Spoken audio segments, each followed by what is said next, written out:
You're listening to American Slacker Podcast with Matt Gertz and Jesse Landers.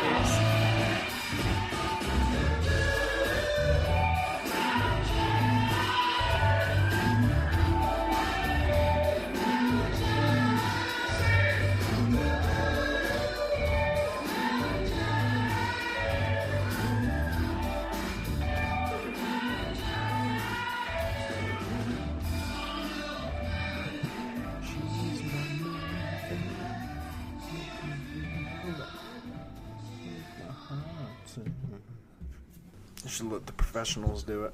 Yeah, right. So that's a real deal band we owe that gracious intro to. Covering Mary Jane. They're out of LA. They're a cover band. Compromise of a bunch of songwriters that have done all kinds of gigs. Worked with famous artists. They've toured, even had TV appearances. So they're pretty legit. Should check them out.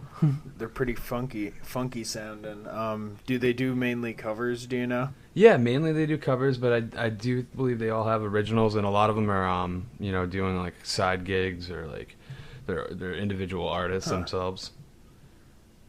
That's awesome. Yeah, they're definitely really good musicians. It's very nice of them to allow us to use them as our intro music to the American Slacker Podcast, very first episode. Yeah. And they were really easy about it, too. They didn't even, want to talk about money or anything right away. They were real legit, They're just like, hey, yeah, take our shit. We want people to listen to Recognize fellow artists. Just trying to make it. That's awesome. That's how you got to do it. Well, I am Jesse. And I am Matt. And as we said before, this is the American Slacker Podcast. It's a little project that Matt and myself have been trying to get going for a little bit now. And yeah, we're finally putting it into work. Putting it out there for the audience. Now, Matt is located in New York, and I'm located in California. So half the reason that this has been a battle is the fact that we're working remotely with each other. 3,000 miles apart. Yeah, with the power of the internet. But we're making it happen to bring this to you, the listener. All about you guys. Now, me and Matt have known each other for a while. I moved out here not too long ago. And Matt's up in Albany in New York. I'm out in Monterey. Which hopefully I'll join you out on the West Coast one day, because the East Coast is worn thin. Avoid the snow a little bit. Yeah, man. Or just have it when you want. I guess that's the thing. It's like out here in California, you can sort of pick your biome. It almost seems like if you want snow, go to the mountains. Like just go the beach, up or go down. to the coast. Yep. Follow the ocean. It will take you where you want to go. They need to get their traffic situation together. Yeah. Like, I don't know if you need to throw another lane or two in there, but do something. A few highways, some tunnels, blast out a few of these mountains. Yeah. I know all the environmentalists are gonna hate me for that, but like some tunnels connecting large highways that can't get to other roads. It kind of makes sense. Cut your commute. Yeah. I don't know. Yeah. People it's a big car culture out here, though. Yeah, I've definitely noticed that. A bit of a gang culture, too, and that actually brings us to our first topic here, news from around the world. We're going to bring it to you through our unique perspective here. In San Jose, there was a crackdown on a Vietnamese gang, which led to cops to... Yeah, there's a large Vietnamese population out here in San Jose, especially. I love Vietnamese food. Oh man, me too. Yeah. That's something I discovered coming out here. Yeah. But anyway, they found drugs, weapons, and an alligator. What? So, yeah. In that order together? And the Well, close vicinity? that's what the headline's telling us. this comes from Mercury News, and the headline reads in that order: arrests, drugs, weapons, alligator. But there's very little information about the alligator. Oh man, that's what perturbs me the most about this situation. The what was his the role? little like, bit, wait, what are you concerned about? Well, there's a lot of questions to be asked here. Like, where did this alligator come from? They're not native to the West Coast. There's no alligators out here. Like, it's not like someone just snatched one. Black market, that was baby. imported. Come on now, you get whatever you want. Yeah. What is there a Florida gator ring that we're not aware of? They're just snatching them up, them over and then here. they just race them across the country. They drop them off for the highest bidder. Snatching our gators up. And that kind of brings us to our next question. Okay, yeah, if the market's out there, but what does it exist for? Is it like they're using this gator as intimidation? Like they pick up some punk that from another rival gang, and they need to like intimidate him, so they like have like an alligator near his nuts or something. They're in an SUV, and the alligator sits in the third row back seat, and they get him in, and then they just hang the gator over the seat next to him, talking shit. Damn, that's cold-blooded. See, You're gonna do whatever they want. That'd be pretty intimidating. The alligator. It's not a lion, but it's next in line. They have one picture of it. It's probably about a 5-foot gator. It's like God, Komodo dragon size, well, maybe like a baby Komodo dragon size gator. So they were planning to get him big enough to do some damage. I don't know why I referenced a more obscure reptile. Komodo dragon. Explain the size of a commonly known reptile, but anyone who knows Komodo dragons will get the picture. But I'm sorry, I interrupted you. What were you saying about the alligator? Oh, I don't even remember. I got so involved with you. Well, either way, it's just so many questions. It boggles my mind. Yeah. I want to know. They wanted to get him huge. Gator. They wanted to do some dirty deeds with this alligator, possibly feed him bodies. Like, can you imagine what they would do? Like the intimidation, like you're saying, in 1,000 ways. They could put him in a basement and make a pool, and just have this alligator that's waiting to take care of their problem. Like literally, like just kidnap people and make them disappear. That's interesting. You know? I didn't think about that. Yeah. I thought pigs were the way to go. Pigs are the like way to go. That's the that scary thing, man. Like, there's like no trace, like really, like unless you get like Hollywood's right sometimes. Yeah. Unless you get chemical testing, and I mean, let's be honest, how's that going to come about? Like, right?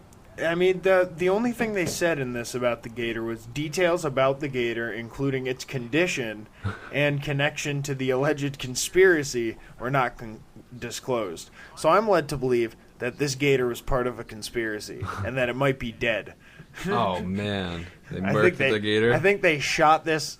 They shot this unarmed gator in cold blood. It's a problem that's just getting out of hand these days. Because why wouldn't they release the details about the gator? Well, they walked in there and they were like, "Yo, do you see that? That's he's about 5 feet. I'm not fucking getting him. Are you getting him? No. All right, I know what to do. Who do the police call? Animal control? Yeah, I guess. Like, yeah, they might have. They might have been like, "All right, what's your opinion on him?" They're like, "I've never fucking dealt with this. I don't know what to do about it. He's trying to bite me. What the fuck?" And then Detective deal with a lot Grady of kills him.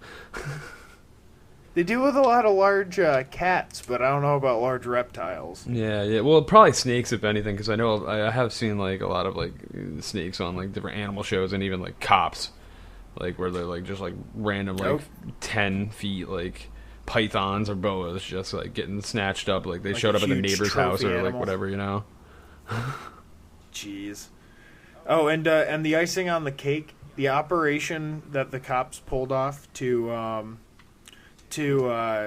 like make this all happen, they called it Operation Gang of Thrones. Oh God, nerds. nice little Game of Thrones reference thrown in there. I don't know what like the reference of, if they just felt like cheeky and wanted to give it a cool name. But they didn't really. Cops always do that. They want to put a little spin that's like relevant to like current culture, like, you know, just like rip it off. You can tell that station was all sharing like HBO Go password. Fucking leeching bastards. They were up on what Daenerys Stormborn was doing. Oh my god. Yeah.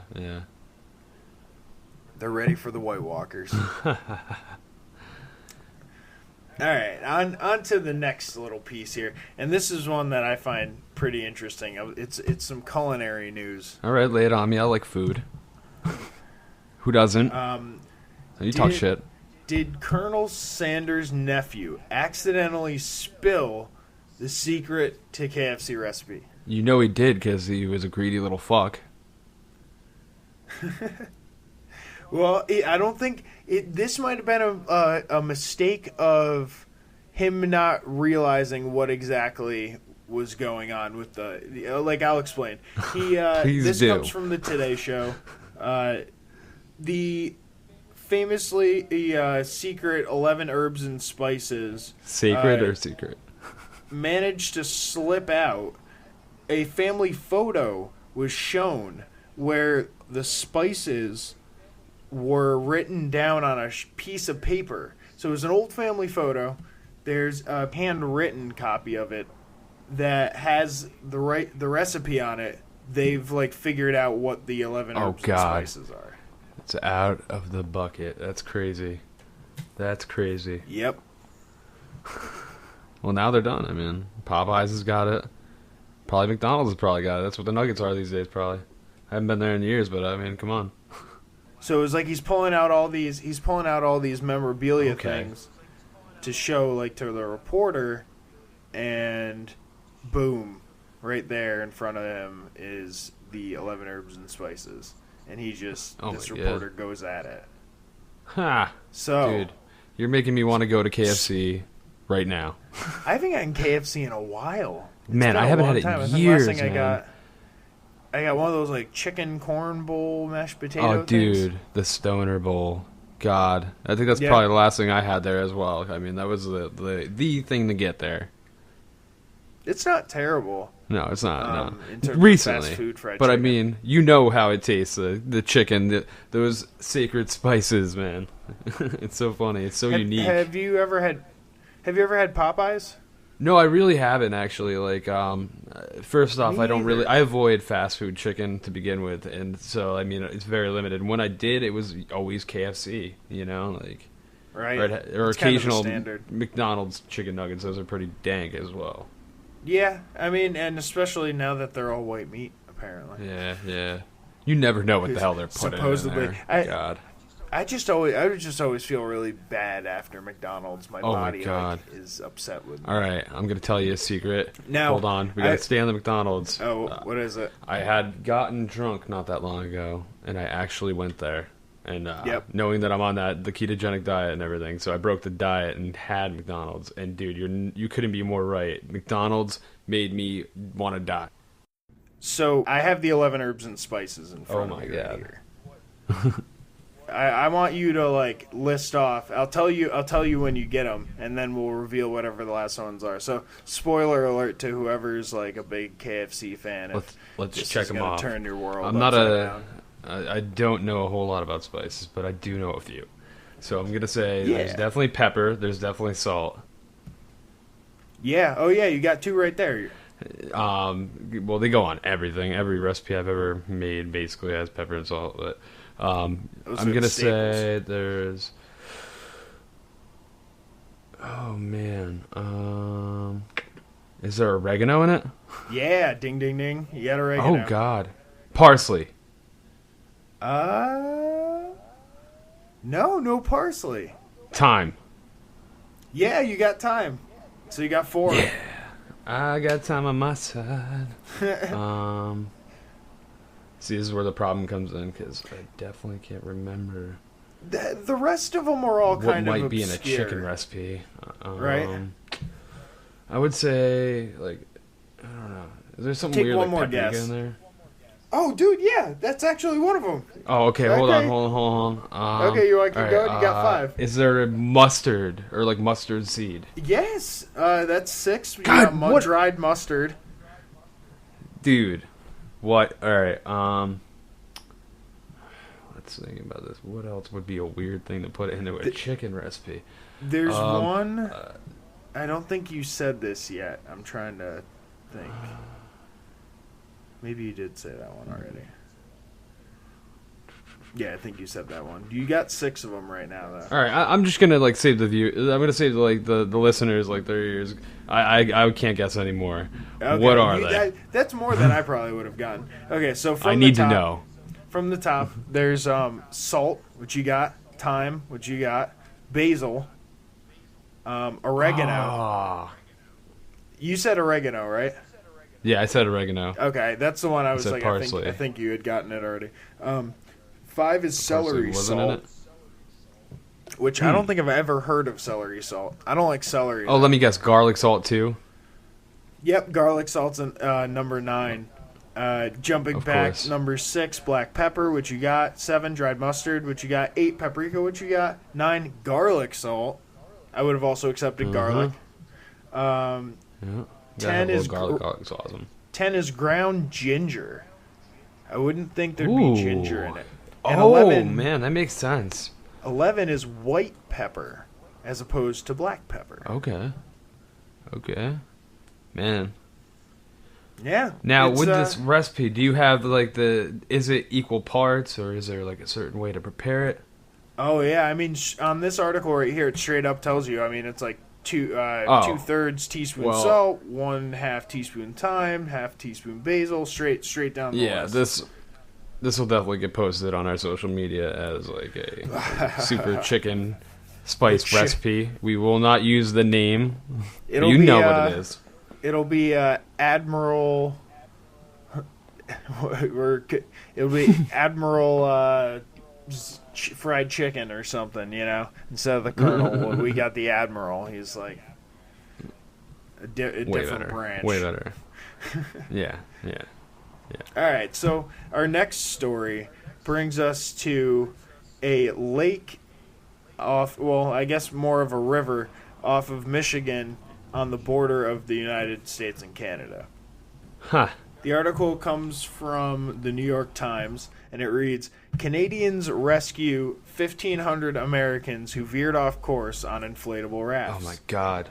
Or as I would like to read, or as how I would have written that, 1,500 American forces invade Canadian... wait. Invade Canadian territory and force Mounties to rescue them. They were all inflatable rafts? Is that what you said?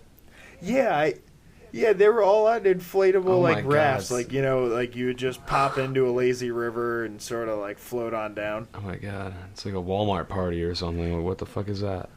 Where did they get 15? Well, it's I guess 1,500 people. I guess it's this large event that they do during the summer on the St. Clair River in Port Huron, Michigan. Okay. They have like a ton of people gather and kind of take these inflatable inner tubes and pop them into the St. Clair River, which is borders, as I said before, Michigan and Canada, and they float 8 miles down this like scenic little river.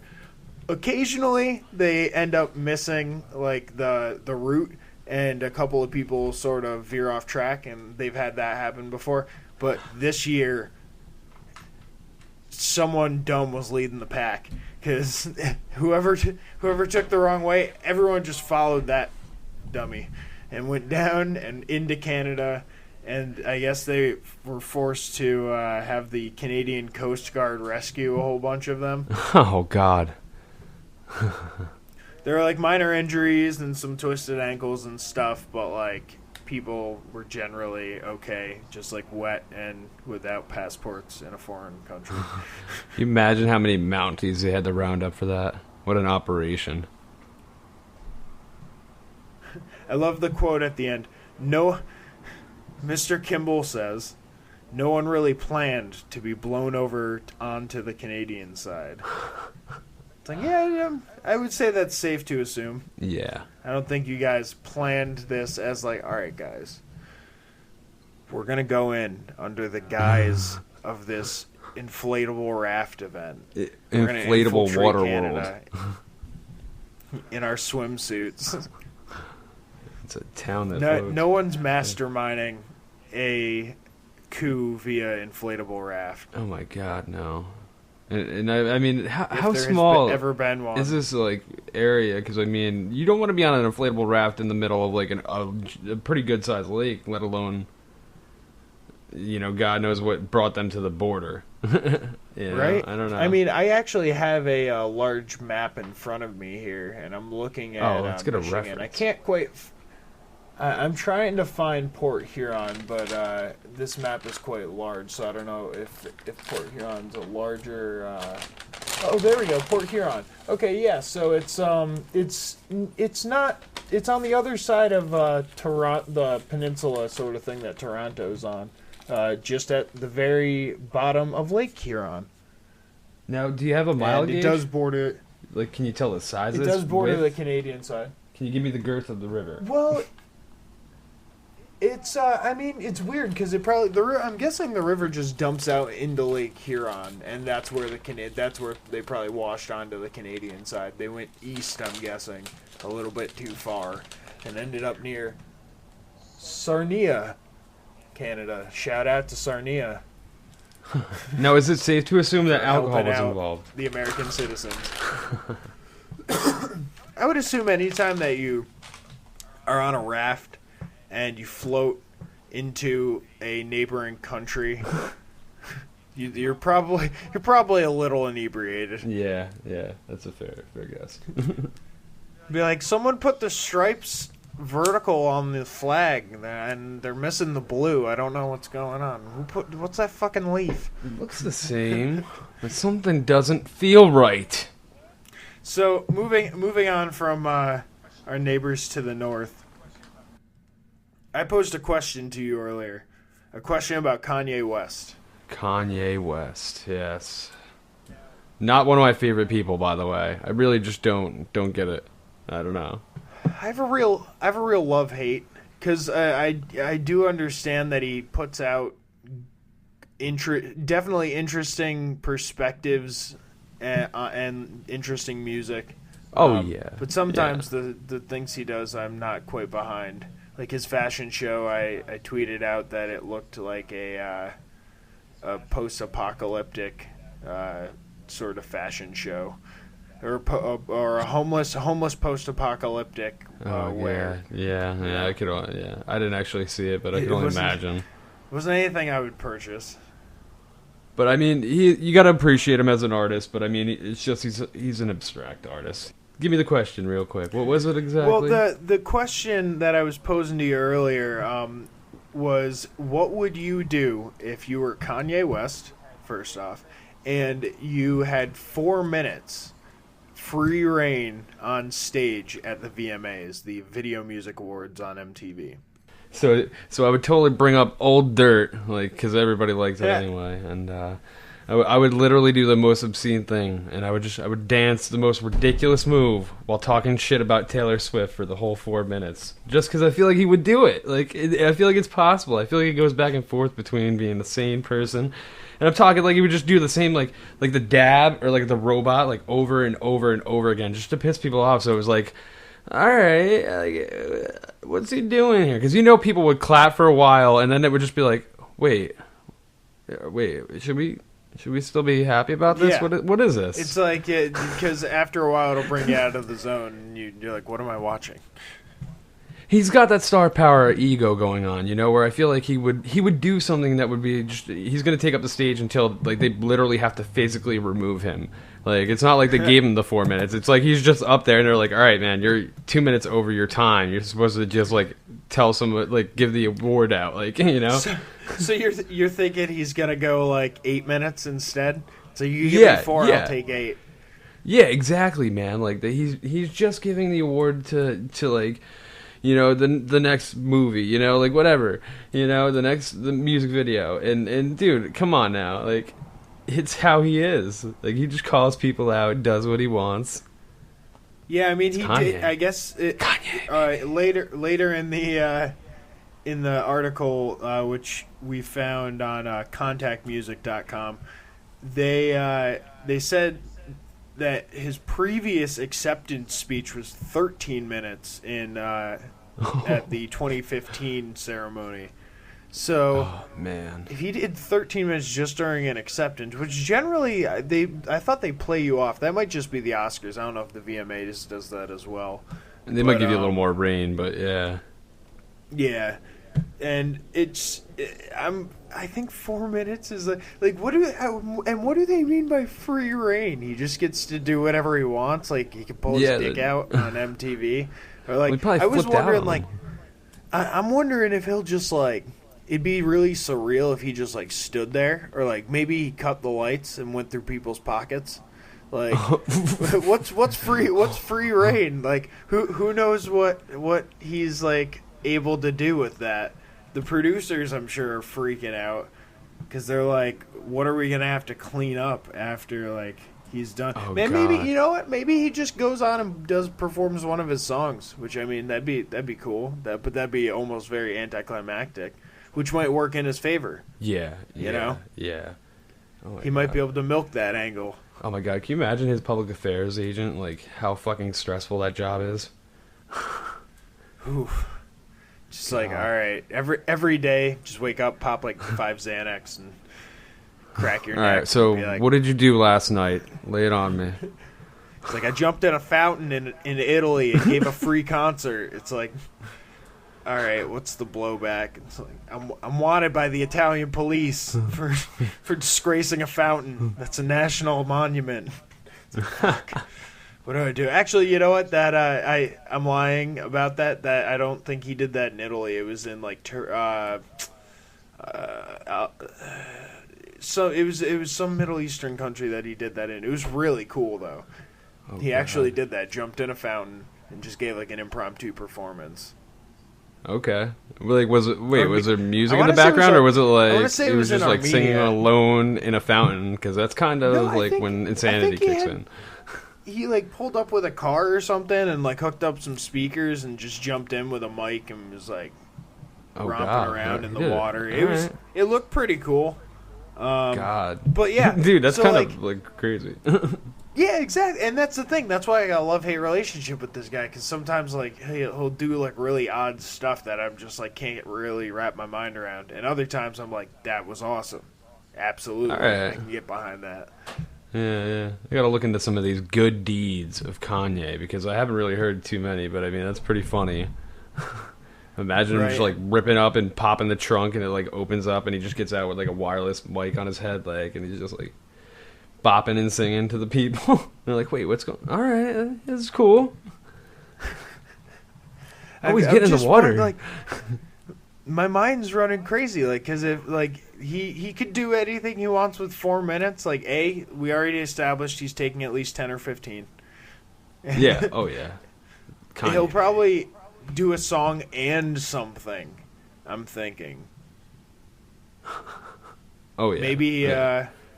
I don't know. You could go on forever speculating, but he's got to do something to stir the pot, keep him relevant, you know. We won't know until later this month. It takes place on August 28th. You can watch the MTV Music Awards, or the Video Music Awards, I'm sorry, on MTV. Yeah, that's just the music videos, right? Like, I'm not confusing it. I believe so. Video Music Awards as opposed to... I'm out of the spin on MTV anymore. Yeah, I haven't watched too much. It's all like Teen Mom and stuff. Yeah, that's exactly what it is every time I turn it on. That they used to play Fantasy Factory all the time, and that was like constantly running. Yeah, I liked it back when like True Life was like really good. Like that got weak real quick. What was that horror like show? I liked that. It was pretty weak, but it was still I liked the corniness. Fear, I think it was called. Oh, where they sent him into they sent him into the abandoned places and gave him challenges, like go lay in a morgue or whatever. Like a morgue for like an hour or whatever in the dark. Right. That was like the I would say that was like the dawn of like reality television. That was definitely an earlier one. Yeah. Oh yeah. 98, maybe 97. No, maybe a little later. Maybe 99. I definitely enjoyed that one too. Yeah. But if we want to fast forward to some stuff that's happening now, we can move on to our next segment. The new video games that are going to be coming out that we're kind of pumped about. Which is good. It's been stale for a little bit, I've got to say. Like, I've been disappointed with a lot of the games that have come out due to, like, just errors, or they're not running properly anymore. Like, what is up, Microsoft? Like, you're killing me on Xbox One. It's all the indie games, right? That we've pretty much been trying to play. Yeah, mainly. But, I mean, even, EA servers. Needless to say. Just earlier, we got kicked out of, like, 2 different games. Yeah, but it happens, it's happened quite a bit. It's not like this is, like, one of the first times. It's been quite a bit where, like, we've had to not play EA games, like, for the whole night because they're not working. Yep. Absolutely. But, I mean, it happens. But, yeah, the indie games you're talking about, though, like, they're pretty good, too. We're opening up to 7 Days to Die, and Ark was pretty cool for a bit. It was, until it stopped working for me. Yeah, especially Ark. Like, Ark has been quite a bit. It resets the servers, all your work gets erased constantly. But it's a great concept, honestly. Just like 7 Days to Die is really good. The game that I'm most looking forward to has to be Sea of Thieves, which comes out in December on Xbox One and I believe on PC as well. Which is a really interesting concept, right? It's finally an awesome pirate game. Fuck yes. Finally. Yes. Something that's like free world, sort of open reign, do what you want, like fuck shit up, don't mess with your ship. Assassin's Creed Black Flag was like the closest thing to that. Like, but even that had its limits, I mean, it was a cool game, but I feel like this game is going to be next level. Definitely. The developer is Rare, the same people who did Donkey Kong back in the day, and Banjo and Kazooie, and GoldenEye. Really cool games. Yep. Come on, you got to mention GoldenEye, man. Everybody wasted their. I always think Donkey Kong. I always forget that Rare also did GoldenEye. Yeah. Oh yeah. They probably did a ton of good games we're totally forgetting about. Yeah, they're you guys a rock. great studio, and they it was really cool what they did for E3.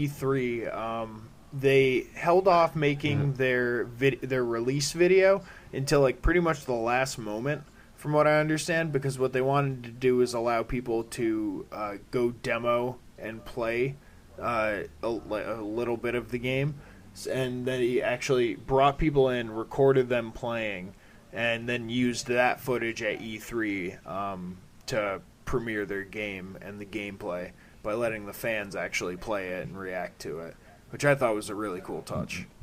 Yeah, they should definitely do that more with all these different releases they have. And that was one of those instances where like people were kind of calling them crazy for doing that, but I say it paid off because they had really good reception of it.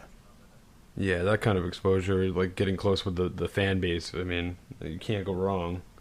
It shows you're dedicated. Definitely. I mean, especially when it requires maintenance on all of these games on the servers and, DLC and whatnot. Right.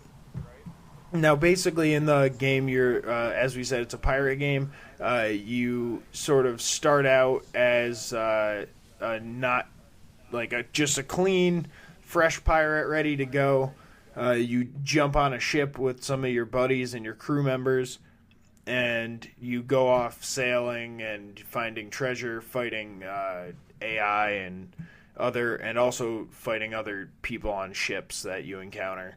So it seems pretty cool in terms of like an open pirate type game. It is awesome because they are limited. We've been looking forward to that. Yeah. So let's the talk other about the game that could be a disappointment or could be one of the greatest games we haven't tried yet. I know. Battlefield 1. Yeah, man. Battlefield 1. I'm very excited for this game. First off, I'm getting tired of the advanced warfare type games with exoskeletons and all this crazy laser weaponry. Get out of here. All right. It's based in World War One, and even the campaign is on that, and it's inspired by historical events. But I mean, it brings back things like bolt action rifles. You're working with flamethrowers, mustard gas. The melee is amazing. It has sabers and trench clubs and shovels that you can just use. Of course, it's an EA game. They always make great things, and like the other Battlefields, it's a first-person shooter that's just overboard with the mayhem that's in this open world, especially multiplayer. That's what I appreciate, and I know you do as well. I mean, how long have you been playing it? Probably about the same time, right? I mean, decade? Yeah, I think Bad Company was the first Battlefield game that I played. Yeah, and that's going back, and I mean, even that, wouldn't you say? I just like the fact that you could destroy like all the environment, the walls, buildings would come down and stuff like that. I always appreciated that. Yeah, and I mean, it's crazy now. I mean, this one has like such a mix-up. You still have tanks, you still have jeeps and whatnot. You even have a motorcycle with a side cart, which is kind of cool. I dig that kind of thing. But now there's like horses, man, and there's single-engine planes. So I mean, it's quite the mix-up of what's going to be going on out there in the field. You know, even the ones that are out now, Battlefield 4 is amazing with what goes on with the helicopters randomly crashing in front of you, or tanks that are shooting you from a mile away, or snipers, or whatever. It's something you can appreciate in a game, in a world where games are getting just like so copyable. They're all the same, and there's not really a game like this. It definitely feels that way with, like you mentioned, the Call of Duty games. It seems like they're just pumping out the same thing.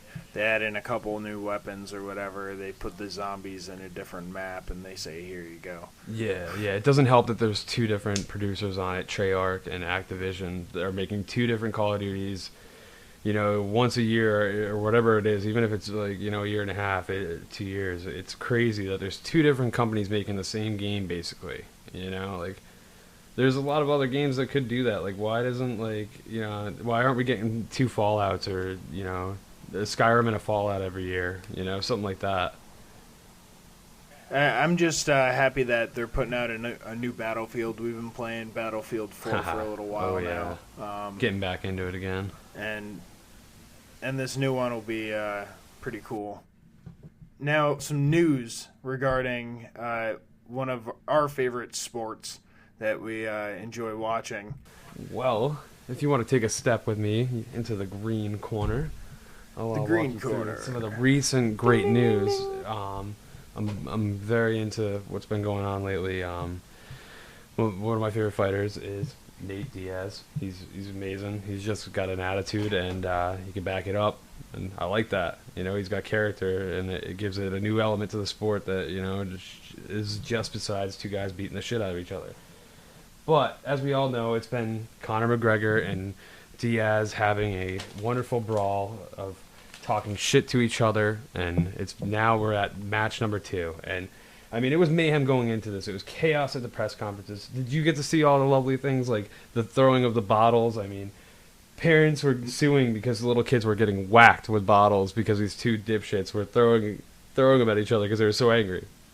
Jeez, I didn't see that. That was at what, the weigh-ins? Oh yeah, the different press conferences. One of the press conferences, Conor had took a swipe at like Diaz's hand because it was too close to his face, and he was like talking shit on Twitter, saying like that he broke his hand. Wow. Broke his hand. Yeah, which I find funny. The shit talking between these two has been exceptional. Usually it doesn't get this dramatic. And it definitely usually doesn't go on this long in the UFC. So I can appreciate a good grudge. It definitely builds the hype up for the actual fight. Yeah. I'm hoping we get a third. But spoiler alerts for you guys that don't know. I mean, Conor won by decision. It was disappointing because he kind of pulled some weak moves. It was a great match. Conor tired out. Diaz kind of was getting weak with his boxing. But again, Conor was running away from some of the strikes. He was just kind of trying to kill the clock, which is kind of cheap. And a lot of people think he should have been penalized a point, which, when it comes down to it, it was a decision by majority. But it was something like 47-48, 47-47, and I believe 46-47. So really it close. was that close. If he had been penalized at that point, then I mean we're talking it's on the ball. But I mean it was good. Conor started really good with strategy. He calculated everything out. He preserved his energy in the beginning. He did good. The first 2 rounds he won really well. He knocked down Nate. Wouldn't attempt any ground game. He came out hard. I mean, it was really, really good. I don't know what happened. He just tired out in the 3rd round, and Nate got him against the cage, started beating the shit out of him. It was awesome. I thought that we were gonna have to turn around, and Nate might get him in another hold or something, and we might get Diaz wins 2 in a row. But then 4th round it comes back. Conor comes back, and he takes that round without a doubt. He outstrikes. It gets crazy. But in the 5th round, it goes crazy. Both guys are tired. They're up against a cage again, and I mean, it was real weak. These guys are pretty freaking beat. I understand it, but a lot of people think that they have performed better in other matches. And towards the end, in the last seconds, it ended with Diaz actually taking down McGregor, and he had strikes on top of him. He was just pounding the hell out of him, and the ref had to pull him off. Damn. So I mean, it was. If he wasn't running, I mean, it could have been a total different game. Either way, both guys are, without a doubt, some of the best fighters in the world. I have a biased love for this fight. I hope it continues to go on grudges for years because it's I was really going to say, entertaining. are we going to see a 3rd possibly? Is that like in the works now? Well, part of the other stories I'm going to talk about are going to relate to the why we might not see that for a little bit. But, I mean... Okay. I don't think it's going to happen. Dana White, I believe, has said that he doesn't want to push it. He's offering Conor McGregor 2 different fighters that are not Diaz, which is, I mean, it's his company. What are you going to do? But I think if you want to go make the money, we all want to see another fight between these two. They're 1-1. Like, it would be great to get that tiebreaker in. You know how it is when we play UFC 2. We want to really get it to where it's not a tie. You do 2 out of 3. Yeah. Somebody has to win, and that's the point. But going into why it might not happen. So after the fight, which Diaz is disappointed because he probably feels like he should have gotten a tie, a draw, or the win. Because I mean he did put out it was good. Conor probably had more strikes, but Diaz definitely came back and did some damage. But at the press conference right after the fight, within an hour, he's sitting there vaping. And one of the reporters asks him what he's vaping. And he goes, it's CBD oil, which for people that aren't familiar, that's a type of cannabis that actually doesn't have THC in it, but it helps you. It's a cannabinoid, and it's actually what's responsible for curing cancer and many other illnesses. But regardless, what's going on there... Allegedly. Let's throw that out there. We don't want to get in trouble over this. We don't have the backup. But the CBD oil is essentially it's non-psychoactive, right? Yeah, not at all. Not at all. THC is the most common psychoactive. Actually, in compound wise, it's like THC is the majority, and then like when you extract from cannabis, 40% is actually CBD oil. So cannabis really is like full of this. And again, it's one of the most active ones that actually do things to your receptors. So he just had the essentially the medication portion of it in a Yeah. Okay. He claims that he didn't have the THC. He had pure CBD oil, like what somebody with leukemia or in a terminal illness would get. Many other illnesses, regardless.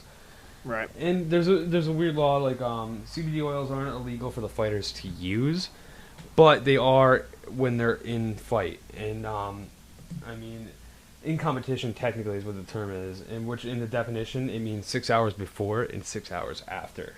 So he's going under investigation right now for the anti-doping agency, and if they convict him, he could face a good suspension, probably at least 6 months. I mean, and if they're real jerks about it, I mean, they could give him 4 years again, and they really aren't playing around anymore with this, and it's unfair because the reason he is using it is it's helping with inflammation. It helps with all the pain. That's one of the other common uses of it. I mean, it's a great healer. It heals your body quicker.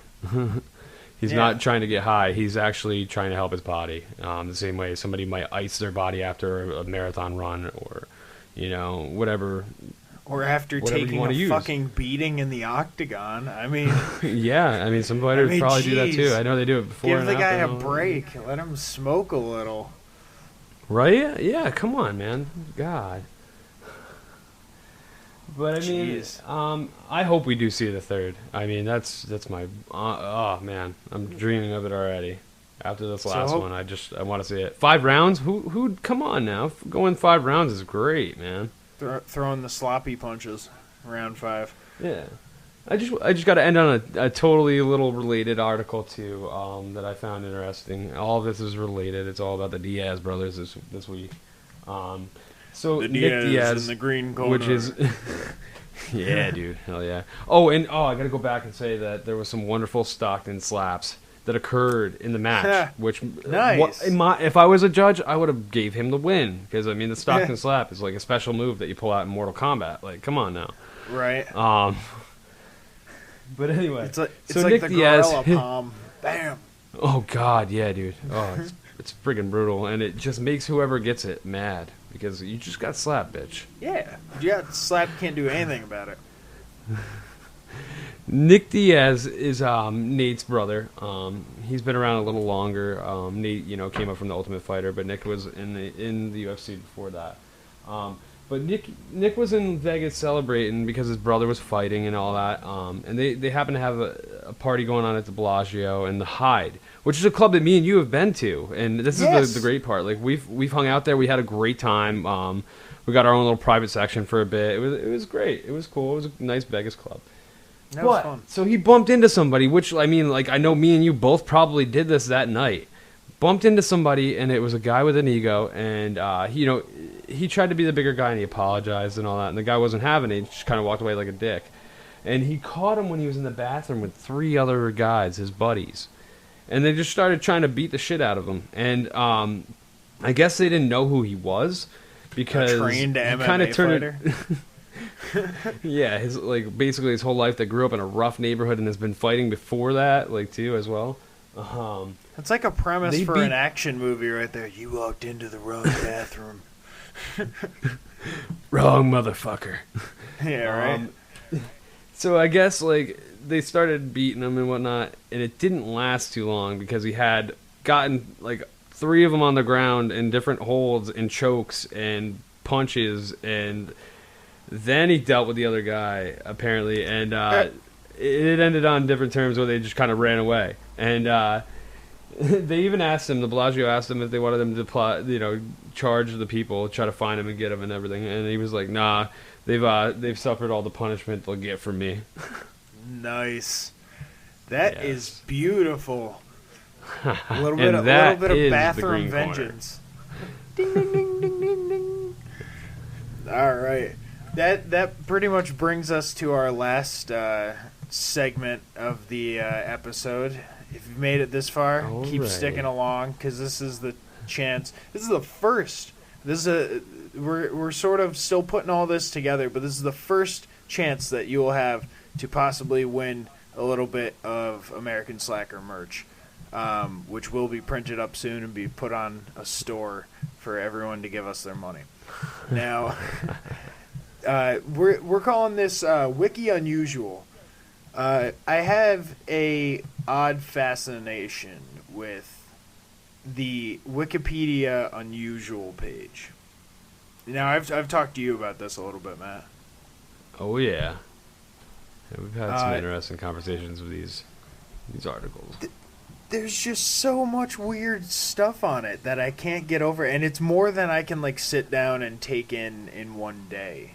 I could probably take a day and read it all, but it would just it would be too much. So a much more fun way to get through this information that I find so fascinating is we're making a game of it. The way this is going to work from here on out is if you tweet us at our Twitter handle, which is AMERSLKR podcast. So that's Amer Slacker podcast. AMERSLKR podcast on Twitter. You're going to have to put up the hashtag WikiUnusual, tag us, and pick one of the unusual articles. It's essentially your winning lottery ticket. If we pick that article for that week, and you tweeted that before the episode had gone out, you're gonna win yourself a T-shirt or a bandana or whatever merch we end up coming. Whatever it is that week, yeah. We'll find some cool shit to give you guys. Don't you worry about it. All right, so for our first I guess it'd be inaugural spin of the wheel here. I'm gonna give it a spin, Matt. When you say stop, we're gonna read whatever one comes up. Spinning. Alrighty. Spinning. Now. All right. Paris syndrome is our Wiki Unusual article. So no one can win on Paris syndrome. We already picked it. We're going to try and not pick the same one every week. If we end up landing on it somehow, we're not going to, pull 7 twice in 1 week for the winning lottery number. Now, let's get into Paris syndrome. Actually, Matt, if you want to talk to the audience, I'll give myself a minute here to read up on this. What do I want to talk about here? Lay it on me. Give me a suggestion. What should I enlighten these people about? You could talk to them about our social media, where to find us, Instagram, Facebook. Well, basically, guys, I mean, yeah, if you want to find us on social media, you can pretty much find us on Instagram, Twitter, Facebook, SoundCloud. You'll be able to get this probably. We're gonna work on the different formats, and next episode we'll give you every single one of them. But American Slacker Podcast is usually the handle for any of our social media. So even if I didn't say it there, we probably have it. You might want to check it out. All right, thank you for addressing them while I boned up on Paris syndrome here. Now, this is actually really interesting, and this is what I love about the Wiki Unusual. Paris syndrome is it's a psychological disorder exhibited by some individuals when visiting or vacationing to Paris as a result of extreme shock resulting from them finding out that Paris is not what they had expected it to be. Is it like a shithole? No, it's not like they're like, oh my god, this looks exactly like Pittsburgh. Like, oh god, all right. It's more like they sort of. I guess Paris is more like a maze than people realize. It's not like it's like a big city, and it's like built up with like buildings and whatnot, and people and it's old as fuck. Yeah, it's kind of hard to get around, and if you don't speak French, you might not be able to get like the right direction, so you end up wandering, and you get really exhausted, and you start to go crazy because you're like, did I walk this street? No, we definitely came from that way. And people get to the point, it says here, where they have dizziness, tachycardia, sweating, vomiting, anxiety, getting the works. Depersonalization. Oh my! Oh wow! That's We're ridiculous. Psych up in this bitch. Paris will drive you nuts. You heard it here at American Slacker. Bring a freaking map. Go to Google Maps. Do an offline area. Save that shit to your phone and bring an extra battery. Yeah, for real, and some meds just in case that goes south. Or just learn how to read maps. Yeah, seriously. Yeah. At least some Dramamine to calm your stomach so you're not throwing up in the streets of Paris. Oh. Well, there are a lot of people out there that don't have a good, internal compass, so they get lost pretty easily if you spin them around, So right. I do understand, especially roads that were developed before they had any understanding of a gridlock for such population. Definitely. I always found that for myself, as long as there was a body of water, I could sort of orient myself to that. But if you put me in the middle of, like, Iowa or something, like in a cornfield, yeah, I'd have no idea how to get anywhere. Yeah, oh yeah. Well, growing up in our area, we navigated by the Hudson River. It runs runs south to north. Yep. If it's on your right, you're going. If it's on your right, you're going south. If it's on your north or your left, you're going north. It was always the easiest way for me to remember it. Yep. Yeah, for where we lived. Yep. Oh yeah. Oh, and one last note. Apparently, the people that are most affected by the Paris syndrome are Japanese visitors. I'm not sure why. It doesn't give too many explanation as to why exactly they are more susceptible than anyone else. But yeah, if you're a Japanese tourist, be careful in Paris. Don't be prepared. Don't hurt yourself on your adventures. But get out there and adventure. Some shit will hit you that you have never felt in your life before. So that is our show. That's all we had planned for this episode. We thank you guys for bearing with us. Listen to the first episode. It will get better. If you made it to the end here, count yourself one of the few to listen to the very first episode all the way through. It's an accomplishment. Wear it like a badge of honor. Yes. Much love, people. Signing off, this is Jesse. This is Matt. We'll fucking catch you later.